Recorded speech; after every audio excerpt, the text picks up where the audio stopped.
DD Tamil நேயர்களுக்கு அன்பு வணக்கம். இன்றைக்கு நாம் சைனசைட்டிஸ் பீனசம் அப்படிங்கிற ஒரு நோயை பற்றி தெரிஞ்சுக்கலாம். சைனசைட்டிஸ் இன்றைக்கி நிறைய நோயாளிகள் எனக்கு சைனஸ் இருக்குங்க டாக்டர் அப்படின்னு சொல்லுவாங்க. இதை பற்றி நம்ம தெளிவாக தெரிஞ்சுக்கலாம். சைனஸ் அப்படிங்கிறது நம்ம முக எலும்புகளில் இருக்க காற்று பைகள். நம்ம ஒவ்வொரு தடவை சுவாசிக்கும் பொழுதும் இந்த காற்றானது மூக்கின் வழியாக சென்று நுரையீரலை அடையும் பொழுது இன்று காற்றுப்பைக்குள்ளேயும் சிறிதளவு செல்கிறது. இப்படி போகின்ற காற்றில் நிறைய தொற்றுக்கள் நமக்கு போகலாம். அப்போ அந்த தொற்று கிருமிகள் அந்த சைனஸ் இடத்தை அடையும் பொழுது மியூக்கஸ் அப்படின்னு செக்ரேட் பண்ணி கிருமிகள் உற்பத்தி ஆகலாம். சில சமயங்களில் நமக்கு ஒவ்வாமை நிறையா இருக்கும். ஒரு டஸ்ட்டுக்கு போகும்பொழுதோ அல்லது வீட்டில் விலங்குகள் வளர்த்தும் பொழுதோ அந்த ஒவ்வாமைனாலையும் இந்த சைனசைட்டிஸ் ஏற்படலாம். ஒரு சிலருக்கு பார்த்திங்கன்னா மூக்கில் சதை வளர்ச்சி இருக்கும். இந்த சதை வளர்ச்சி இருக்கிறத பாலிப் அப்படின்னு சொல்லுவோம். இந்த பாலிப் இருக்கும் பொழுது காற்று முழுமையாக நமக்கு உள்ளே போகாது. அந்த கிருமி தொற்றும் அந்த இடத்துல வளர்ந்துக்கிட்டே இருக்கும். இப்படி பல காரணங்களால் சைனஸ் பாதிக்கப்படுது. இப்படி கிருமி வந்த சைனஸை சைனசைட்டிஸ் அப்படின்னு சொல்லுவோம். தமிழில் பீனசம் அப்படின்னு சொல்லுவோம். இதில் என்னென்ன மாதிரி அறிகுறி ஏற்படுத்தும் அப்படின்னா, முதல்ல மூக்கில் நீர்வடிதல் ஏற்படும், தும்மல் அதிகமாக இருக்கும், நாளடைவில் மூக்கின் 2 பகுதிகளும் ஒரு வீக்கம் இருக்கும், கண்ணை சுற்றி வீக்கம் இருக்கும், நம்மளுடைய புருவத்தை சுற்றி வீக்கம் இருக்கும், குனிஞ்சு நிமிர்ந்தா தலை சுற்றுற மாதிரி ஒரு வலி இருக்கும், பயங்கரமான தலைவலி இருக்கும். வெயில் வரும்பொழுது அது சற்றே குறையும். இரவு நேரங்களிலும் குளிர்காலங்களிலும் ரொம்ப அதிகமாகும். இதைத்தாங்க சைனசைட்டிஸ் அப்படின்னு சொல்லுவோம். இதை எப்படி நம்ம தீர்க்க முடியும் அப்படின்னா, காரணிகளை ஃபஸ்ட்டு களையணும். என்ன காரணிகள்? வீட்டில் ஏதாவது பெட்ஸ் அனிமல்ஸ் வளர்த்துருந்தோம்னா அதுக்கிட்ட அதிகமாக போகக்கூடாது, புகையில் அதிக நேரம் இருக்கக்கூடாது.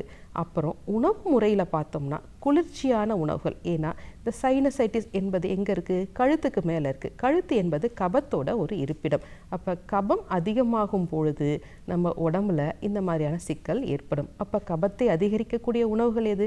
குளிர்ச்சியான உணவுகள், ஃப்ரிட்ஜில் எடுத்து சூடு பண்ண உணவுகள், அதற்கப்புறம் ஐஸ்கிரீம், தயிர், இந்த மாதிரியான உணவுகள் நம்ம கபத்தை அதிகரிக்கும். தலைக்கு குளிச்சுட்டு தலையை காய வைக்காமல் இருக்கும் பொழுதும் இந்த சைனஸ் தொந்தரவு அதிகரிக்கும். இதை எப்படி நம்ம சரி செய்யணும்னா, இதை 3 நிலைகளில் நம்ம அதை அணுகுவோம். எப்படி அணுகலாம் அப்படின்னா, இந்த உறைந்த சளியை கரைக்க வைப்பதற்காக நம்ம சில மருந்துகளை கொடுப்போம். கபம் அப்படின்னு சொல்கிறதுனால இந்த கொடுக்கின்ற மருந்துகளில் கார்ப்பு சுவையுடையதாக இருக்கும். சுக்கு மிளகு திப்பலி கலந்த மருந்துகளாக இருக்கும். அந்த கஷாயங்களை எடுத்துக்கும் பொழுது இந்த கபம் கொஞ்சம் கொஞ்சமாக கரைந்து வெளியேறும். ஆவி பிடிக்க சொல்லுவோம். அதுக்கப்புறம் இந்த மஞ்சளை சுட்டு அந்த புகையை நுகர செய்யலாம். இப்படி ஒவ்வொரு முறைகளிலும் அந்த கபத்தை கரைக்க வைக்கலாம். 3ஆவதாக சோதனை சிகிச்சை. மூக்கில் இருக்கும் சளியை அல்லது அந்த சைனஸ் இடத்திற்கு சளியை முழுவதுமாக வெளியேற்றணும். இதற்கு நஸ்யம் அப்படிங்கிற ஒரு ஆயுர்வேத சிகிச்சை இருக்குது. இந்த நஸ்யத்தில் பல வகை இருக்குது. அதில் இந்த சைனஸ்க்கு ஏற்ற மாதிரியான மருந்துகளை நம்ம தேர்ந்தெடுக்கணும். ஏன்னா இந்த சளியை கரைக்கணும்னா கொஞ்சம் கார்ப்பு சுவையுடைய மருந்துகளாக இருக்கணும். நோயாளிக்கு முதல்ல எண்ணெய் தேய்த்து ஆவி பிடிக்க சொல்வோம்.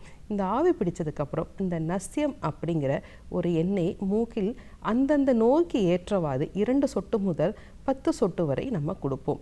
இப்படி நசியம் செஞ்சதுக்கப்புறம் திருப்பி ஆவி பிடிக்க சொல்லுவோம். இப்படி ஆவி பிடிக்கும் பொழுது இந்த சளி நன்றாக கரைந்து வாய் வழியாக வெளியேறும்.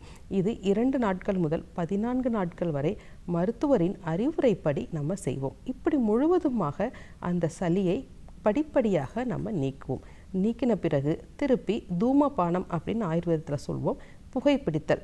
அந்த மாதிரி பிடிக்கும் பொழுது அந்த இடத்துல இருக்க சளியானது வறண்டு விடும். இப்படி சளியை வெளியேற்றியாச்சு. திருப்பி எனக்கு சைனஸ் வந்தால் என்னங்க டாக்டர் பண்ணுறது? அதற்காகத்தான் நோய் எதிர்ப்பு சக்தியை கொடுக்கக்கூடிய லேகியங்கள், நெய் போன்ற மருந்துகளை எடுத்துக்கொள்ளும் பொழுது ஒவ்வொரு முறையும் இந்த சளியால் பீடிக்கப்படாமல் வளமாக வாழ முடியும். நன்றி.